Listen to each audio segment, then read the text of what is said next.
Donc ce contenu ontologique, c'est-à-dire qu'est-ce que sont ces phénomènes, passe du statut d'illusion à celui de réalité, ce qui soulève la question fondamentale, bien sûr, de la nature de la réalité.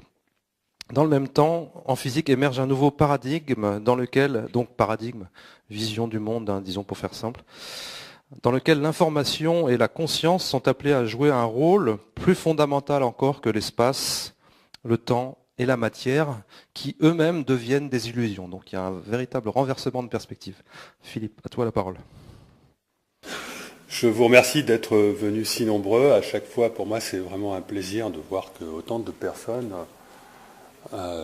cherchent à comprendre des choses qui sont extrêmement étranges et dont les liens ne sont pas du tout faciles à faire de manière rationnelle. Et en fait, on ne va pas y arriver véritablement. Et ce que je vais vous proposer cet après-midi, c'est de partager avec vous une réflexion plutôt intuitive sur tous ces phénomènes. Ça va là-haut ? La matière est composée essentiellement de vide, c'est-à-dire à 99,999, on ne sait pas combien de 9, ça dépend exactement de quelle matière on regarde. Et pour le reste, c'est-à-dire les 0,0001%, en fait, il s'agit de vibrations et plus exactement de l'espace. Sauf que l'espace, il n'existe pas vraiment parce que l'espace, c'est quelque chose qui est déformable. Il peut courber la lumière. Il est troué. Donc il existe des trous noirs qui trouent l'espace. Je précise que l'espace de représentation implicite sur lequel on va représenter cet espace troué n'existe pas. D'accord ? Il est pixelisé, c'est-à-dire qu'il existe, l'espace c'est un petit peu comme une grille, et il existe un plus petit élément de la grille qui s'appelle la constante de Planck, qui fait 10 puissance moins 36 mètres, moins 35 mètres, en dessous duquel la notion d'espace n'a aucun sens. Et les meilleurs modèles mathématiques qui essaient de nous décrire la mécanique à l'échelle infiniment petite, ce qui s'appelle la gravité quantique, nous disent qu'on n'a pas affaire à de l'espace, on n'a pas affaire à de la matière, mais on a affaire à des vibrations, essentiellement. Et enfin, donc, le temps n'existe pas non plus dans la mesure où, aujourd'hui, personne en physique n'a compris le sens du temps, n'a compris ce qu'est le temps. C'est-à-dire que les physiciens, les meilleurs modèles physiques aujourd'hui, comme celui de la relativité générale, travaille avec un espace-temps dans lequel le futur existe déjà et le passé existe encore, et on ne sait pas à quoi sert le présent, au point que les physiciens très sérieux disent que le présent c'est uniquement lié à la conscience. Et on ne sait pas du tout à quoi sert le temps, et ceci alors d'autant plus qu'il existe une seconde théorie qui, elle, utilise quand même la variable temps dans ces équations, la mécanique quantique, sauf qu'on découvre expérimentalement que les objets quantiques, avant d'être mesurés, c'est-à-dire avant qu'on les oblige à avoir une position, une vitesse bien définie dans le temps et dans l'espace, n'existent pas, c'est-à-dire en fait cette position et cette vitesse n'existent pas, c'est-à-dire qu'en fait il y a des particules quantiques, le monde quantique est fait d'objets qui n'existent pas dans le temps et dans l'espace, qui sont hors du temps. Donc même la mécanique quantique découvre que le temps n'existe pas. Et donc il y a de quoi réellement se poser la question si Platon n'avait pas raison en parlant de son mythe de la caverne. Tout se passe comme si on était réellement dans Matrix ou dans une caverne à l'intérieur de laquelle la réalité que nous avons une sensation de vivre ne correspond pas à la vraie réalité. C'est simplement une projection déformée, une ombre de la véritable réalité qui se trouverait dans le vide et dont on ne connaît pas la structure. Donc on est amené à se demander si on vit, est-ce qu'on vit dans une simulation, est-ce qu'on vit dans un hologramme, est-ce qu'on vit dans une caverne, tout ça ce sont évidemment des métaphores, est-ce qu'on vit dans un multivers, mais qu'est-ce que c'est, est-ce qu'on vit dans un véhicule? Moi,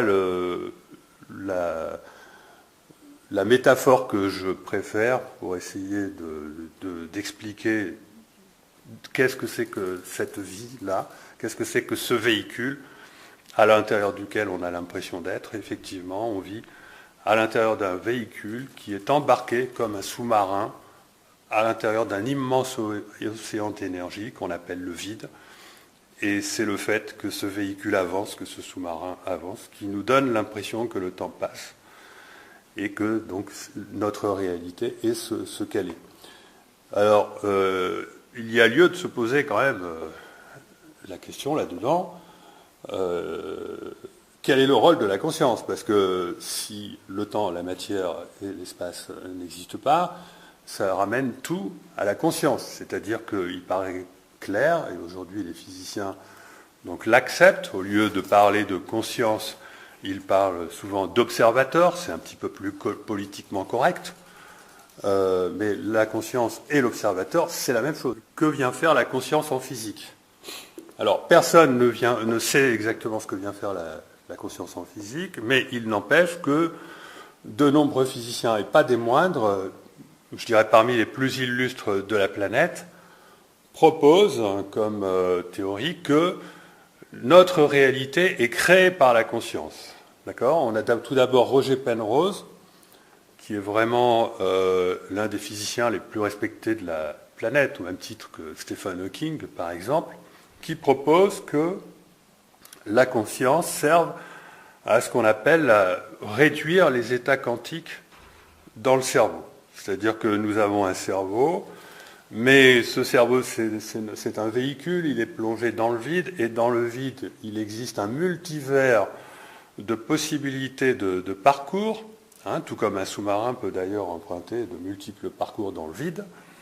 Et la question de savoir quel est donc le parcours que notre véhicule va faire semble être une question qui est réglée par une propriété de la conscience qui consiste à réduire dans le cerveau les états quantiques, ce qui va faire que nous allons passer d'un champ des possibles où tout est possible, d'un multivers de possibilités, à une seule réalité. C'est-à-dire que notre embarquement dans la matière, notre embarquement dans ce véhicule, nous servirait à choisir. On ne sait pas comment ce choix est fait, mais on est certain que la conscience intervient dans ce choix.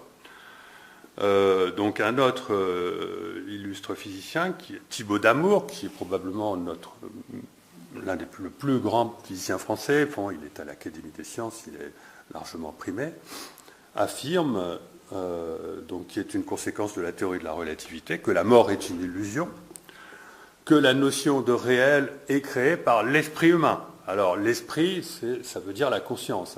Il n'y a pas trop la différence entre l'esprit et la conscience, c'est que dans les deux cas, on a affaire à une conscience dont on ne sait pas quelle est l'origine. Et dans le cas de la conscience, on a affaire en plus à de l'information, c'est-à-dire que la conscience par rapport à l'esprit, c'est quelque chose qui en plus va contenir des informations qui vont être justement ramenées par le véhicule dans lequel elle se trouve embarquée. Et donc Thibaut Damour précise qu'il n'existe pas de réalité en dehors de nous, ça veut dire qu'il n'existe pas de réalité en dehors de notre conscience. Et toujours dans le même sens, Robert Lanza, père de la théorie du biocentrisme, qui est un biologiste très très réputé, mais très récemment il s'est allié à un physicien russe et ils ont fait une publication qui est très très intéressante où il considère que ce qu'on appelle le phénomène de décohérence qui permet de faire passer du multivers à l'univers, c'est-à-dire du champ des possibles illimité à une seule réalité, c'est quelque chose qui a à voir à nouveau avec l'observation.